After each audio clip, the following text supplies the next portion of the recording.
What's up, everyone? So, I came across an article, and I just thought it was interesting. But it's about the singer Lizzo, and she had recently lost. I want to say, let's see, what do I got here? 80 pounds, something along those lines, which is fantastic. Let me stop what I got going on here. Yeah, so Lizzo, she stands 5 feet 10 inches tall, and at one point was 300 pounds, and has dropped down to 260 more recently. Congratulations, that is awesome, and in a lot of ways, I feel like it's overdue for some of these celebrities, especially when we're talking about a lot of body positivity. I'm fine how I am, things like that. And there's another artist that I'm kind of going to touch on is Monique, the comedian, who made a lot of fame for herself by, I think it was kind of poking fun at skinny women and things like that. Now, that's fine, but what happens is you have a lot of people that are following that may be in this very delicate stage of, understanding like I should probably be losing weight, then they see something like this and say, "Oh, well, no, it's okay for them, so I'm going to do it too." I'm not saying that your body size should be your shame, but what we're talking about here is your health. So let's see. Lizzo had told people in March 2022 that she's learned to embrace her natural body. 5'10", 300 pounds is not your natural body. And again, this isn't shaming, but this is having to point this out because there's a lot of people who think this is natural and it just is not. 2021, Lizzo had been on social media about exercising, explaining in one video, "I've been working out consistently for the past 5 years, and that it may surprise some of y'all, but I'm not working out to have your ideal body type. I'm working out to have my ideal body type," which is a good thing. So I like that she's not going in trying to, fit a body shape and size that she's just not going to be. That's a healthy place to be. So very good. And I hope that there are people that will take that and adhere to that. But again, 300 pounds for anybody is a lot of weight. Let's see, she's discussed her food choices. According to plant-based news, she was a vegetarian for most of her adult life before choosing to become a vegan in the summer of 2020. She has often shared recipes on her TikTok account. And let's see, in one video, she shared that a typical day might include a green breakfast smoothie, a kale salad, and mushroom balls. Now, a lot of you aren't going to be able to have, access to some of that stuff or make it or have the time to do it, things like that. I understand it, but you got to find something that's similar to that will work for you. She's putting this out here. So you guys, a lot of people aren't going to have the excuse because what she was saying about the weight. Well, if you're going to go with that, well, yeah, I'm going to be big like her, 300 pounds. If she lost the weight, it's possible for other people too as well. That's the point of this. This is not a body shaming. This is not slamming anyone. Lizzo claims she lost weight by cutting out sugar, bread, pasta, and pizza to ensure that her body received the nutrients required. She ate vegetables, spinach, broccoli, eggs with fat-free cheese and other healthy foods. This is awesome. So my question is, why the weight loss? What happened? Was it a family member? Was it a doctor visit? Is it something along those lines? Is it possibly just she's 34, 35? So is it the long-term effects? When you're younger, I guess you're a little bit more resilient, so you can get away with kind of fighting that. Your body's going to fight it, but still, it's a lot to put on the body. And as we see, it's not, as we're going to see, it's not always that. So let's see. I did see a quick note where Lizzo had said, and I'm not sure where to quote this from, but that she was open to the possibility of children, which, okay, good on her. And I think she said that was in reference to referring to her albums as her babies or something like that. So one of the things you really want to do going into pregnancy is be healthy, be a healthier version of yourself. So your child and your whole term has a better chance to be a positive experience. So let's see. Monique, the comedian, she made headlines in 2018 for shedding more than 80 pounds, and that she has her family to thank for dedication and diet and exercise. And she said, it allows you to know what you're truly made of. That's a good psychological place to be in. That's a good, I'm sure it boosted her emotional as well. Exercise and that sort of thing will actually help stave off depression, anxiety, mood swings, all of that sort of stuff. So it is important. Let's see, Monique is 46, and I believe she has four children. She said she had to do it for her husband and her children. The side note to that is these are both black women, and when you're talking about the demographic of black women, the weight gain was larger for black women. And I think just women across the board than it was for men over the last like 50 years or something like that. Men had gained an average of like 5 pounds, whereas women had gained like 30 pounds or something along those lines. And I know we can throw children into the mix, but for a lot of times, what do we say about before that? Your grandmothers, your great grandmothers, who were probably not women as large if we'd only seen this spike in weight gain the last 50 years. So interesting topic. She had to get out of her own way and also aims to help her fans stay healthy. And now to that point, Lizzo also had something, I believe, where it was like a fit sort of channel or something that you could see what she was also doing. So good on these women, and good on anybody who follows or is just on their own and seeing better results from exhibiting a healthier lifestyle. She keeps things fresh, Monique, with a mix of exercises: lifting weights, yoga, jumping ropes, swimming, hiking, boxing, even hula hooping. And you can count on her using her comedic chops to encourage her followers. Now, a lot of people won't have all of those things and access to them, but you don't need them. You can do jumping jacks, you can do burpees, you can exercise right in the space that you're standing. If you want it bad enough, you will go after it. She dropped below the 200-pound mark for the first time in her life, I'm guessing in her adult life, after losing more than 80 pounds. Very, very commendable for both. And I'm probably a little late on both of these, women as far as their stuff. But like I said, I was just scrolling across something. Excuse me, just a moment.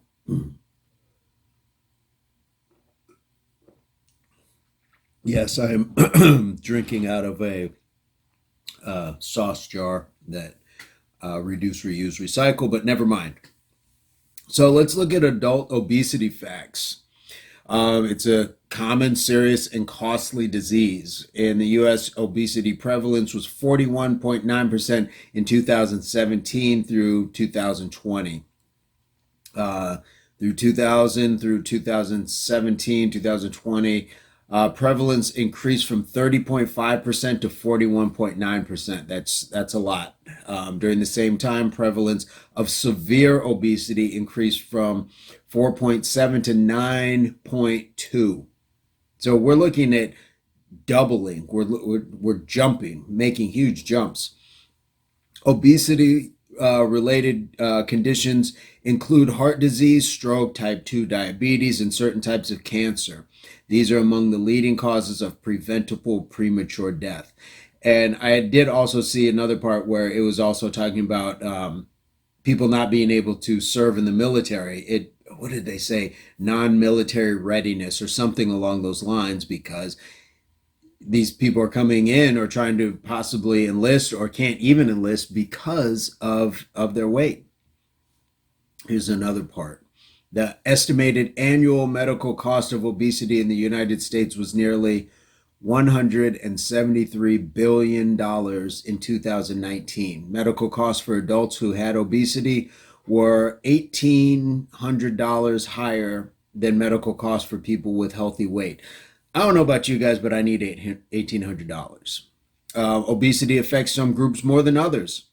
Non-Hispanic Black adults, 49.9%, had the highest age-adjusted prevalence of obesity, followed by Hispanic adults, 45.6. Non-Hispanic white adults, 41.4. And non-Hispanic Asian adults, 16.1%. There's some high numbers there. The obesity prevalence was 39.8% among adults aged 20 to 39 years, 44.3 among adults aged 40 to 59 years, and 41.5 among adults aged 60 and older. Let's look at children. I think that if we can agree that children, it's really where we want to be at, as our focus. Now, we want to work on ourselves, but we certainly don't want to set our kids and grandkids up for a life of struggle. For children and adolescents aged 2 to 19 years between 2017 and 2020, prevalence of obesity was 19.7% and affected about 14.7 million children and adolescents. That's a problem. It's a real problem.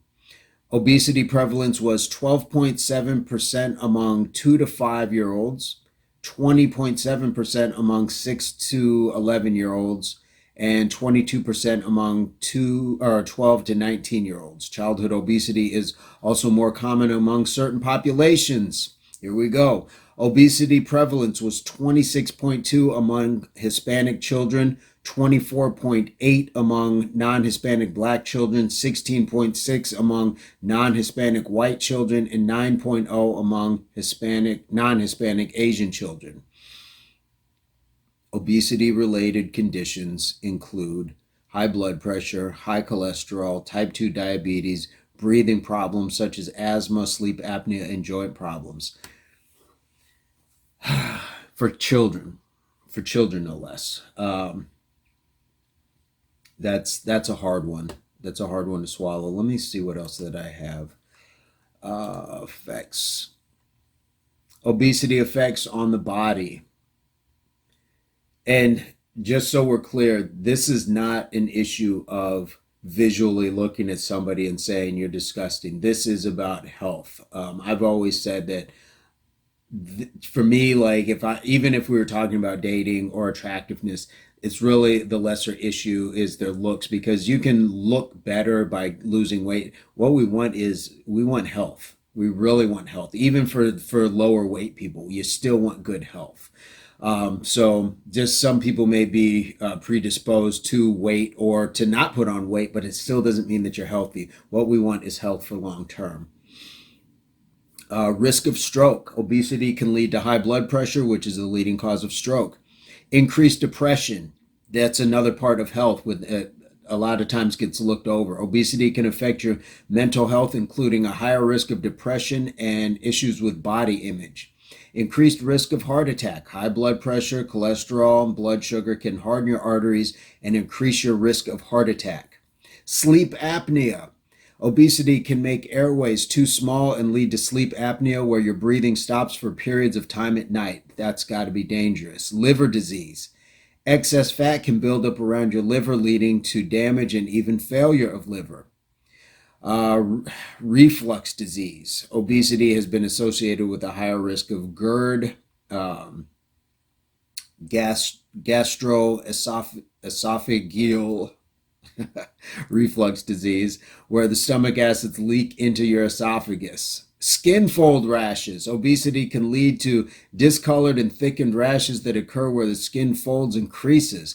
Cancer. Obesity is associated with cancers like liver, kidney, colon, and pancreatic, among others. Gallbladder problems. Obesity raises your risk of gallstones, which may require surgery. There's that procedure we're talking about. Type 2 diabetes. Obesity can make your body resistant to insulin and lead to high blood sugar, increasing your risk of type 2 diabetes.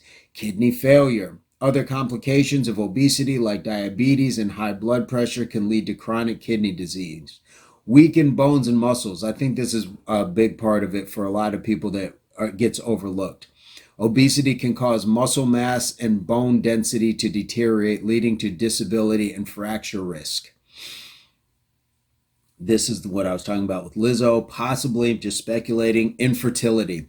Obesity can make it more difficult to get pregnant, as well as increase your risk of pregnancy complications. Joint pain, excess weight can put strain on your joints, causing pain and stiffness. So, uh, this affects the nervous system. Being overweight or having obesity greatly increases the risk of stroke, which happens when blood stops flowing to your brain. Respiratory system, fat stored around the neck can make the airway too small.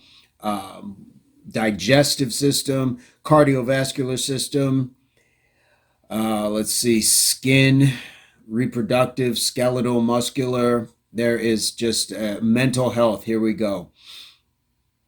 Uh, uh, Obesity has been associated with several different mental health conditions among different populations.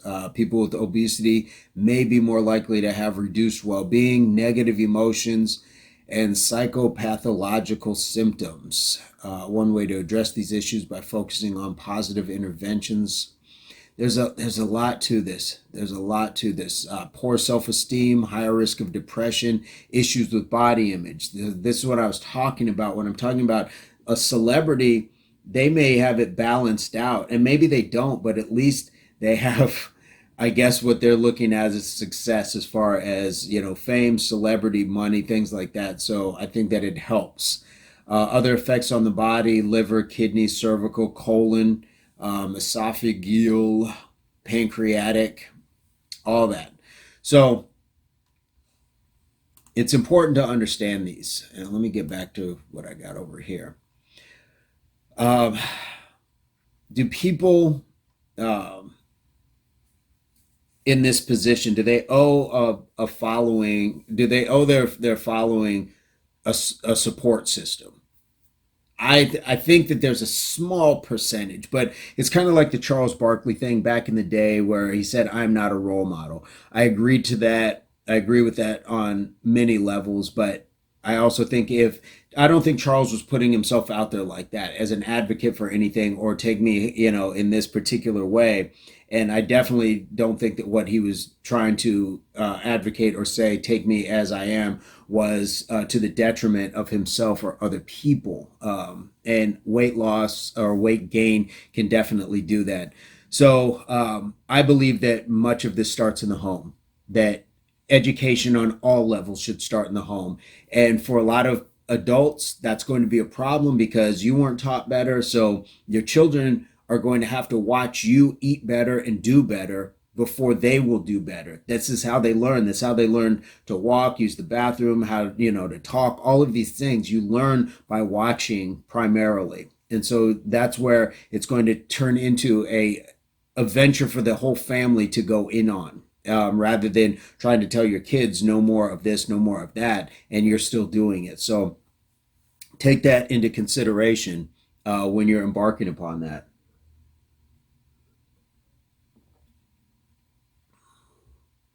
Now, this isn't about everybody. There's a percentage of the population that does enjoy their size, and they're probably in relative good health. Um, Not only physically, they may just be, can carry extra weight and don't really have the high blood pressure and high cholesterol like some other people do. And they may be at peace with it. So psychologically, emotionally, they're doing okay. But there's a lot of people who are not, and we can't act like the exceptions are the rule. So let's see, what else do I got? Um,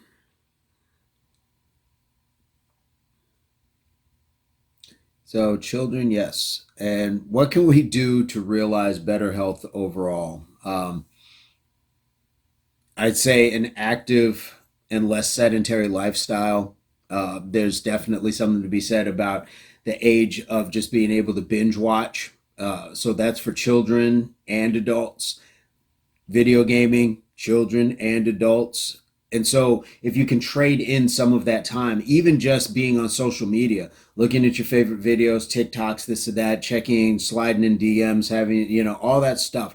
If you can trade in some of that time for an actual real life time. And part of that is going to be great for your brain, for your psychology, that you're not arguing with people online, that you're not engaging in possibly violent video games, things like that. There's just a lot to that. So that's a good place to just trade it in and be able to go outside and go for walks together, go play, anything along those lines. And I know it's not the same day and age as when a lot of us were children, where that's just what you did all day because you didn't have anything else to do. But you can still manage that time correctly. And I think that that's an important place to start. What else do I have?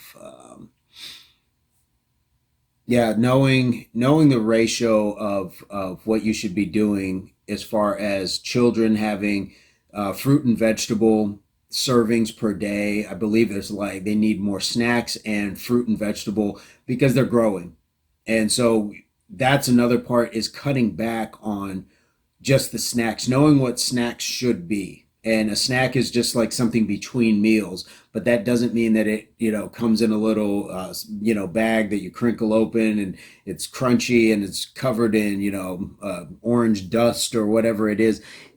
Yeah, you got to be able to know what you should be having for snacks. Fruit is highly acceptable. Vegetables highly acceptable. Things like that. Some chips or crackers or things like that. Not a bad idea. Just make sure that again you're understanding what's on these labels, what's on these boxes, and again portion control and just staving it out. Again, the argument of having to pay more, I don't really subscribe to, because again you can pay less because you would be eating less. You wouldn't have to be buying as many 2 liters or 6 packs or cases of sodas, beers, things like that. If you cut those things out, you're not paying for them. So you would find that, well, okay, eating healthy isn't that expensive after all, because I would be eating less or I'd be eating better. So better choices, better timing, all of those things for both groups: sodas, energy drinks, highly sugared coffees, and for adults, alcohols. Make those cutbacks. I think that that's a huge part. Understanding that what we're eating is vital as well. So a lot of these companies are hiring actual like scientists and flavorists and things like that to create a perfect blend of sometimes sugar, salt, and fat in order for you that to hit and really hit that pleasure center in your brain, making you want more of it. And then when you're talking about highly refined foods, you're going to want more of it sooner because of how you're processing it. So that's a huge part of that, is to understand, because if you go get a value meal and that's your caloric intake for either half the day or more than half the day, and then in about 4 or 5 hours you want more of it, there's a problem, because what they're doing is that food is creating addiction.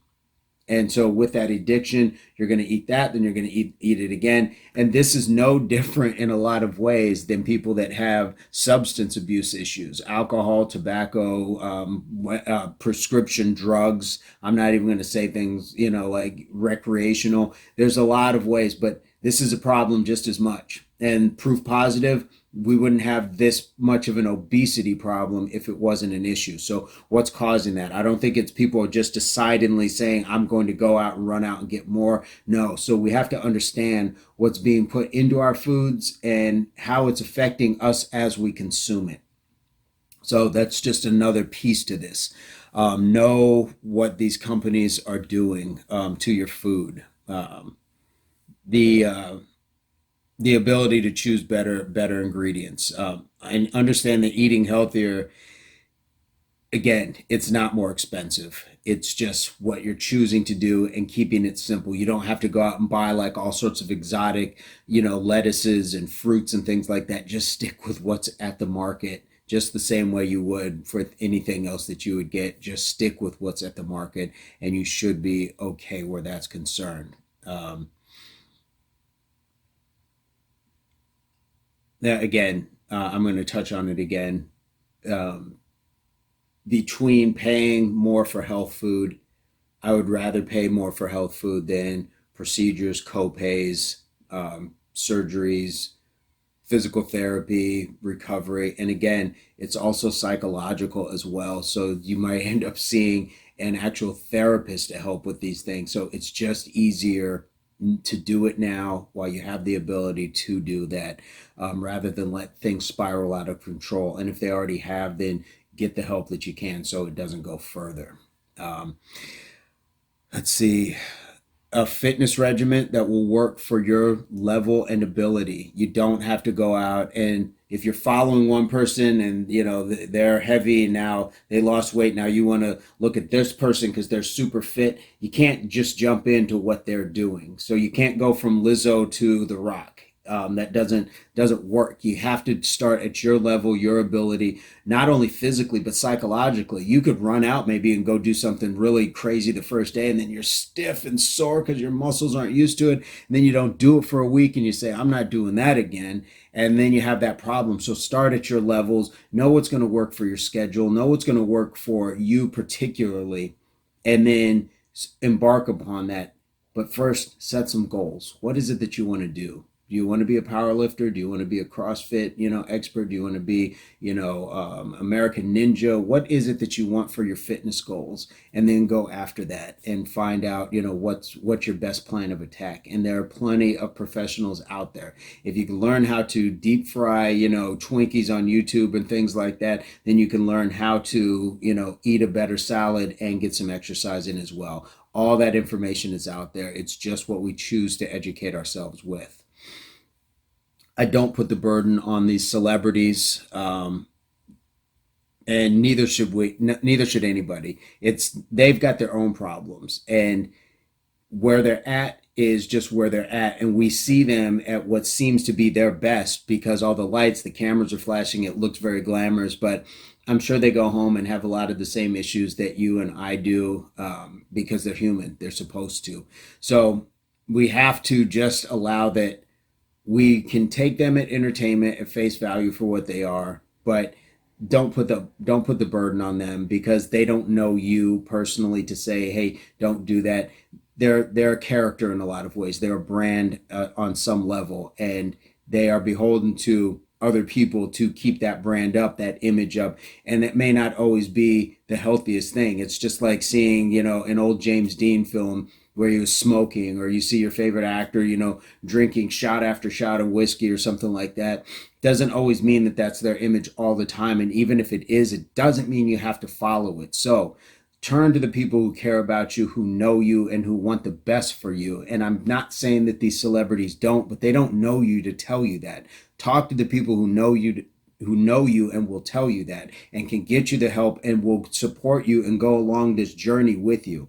There's plenty of them out there. I guarantee it. Somebody has it. And if you have any questions, look them up. I would certainly love to hear comments in the comment section. I would answer every comment. I don't know if I can answer it to the best of the ability because I'm not a therapist, I'm not a nutritionist, I'm not a trainer. I'm just somebody who has a camera and I'm talking into it. So I thank you for listening.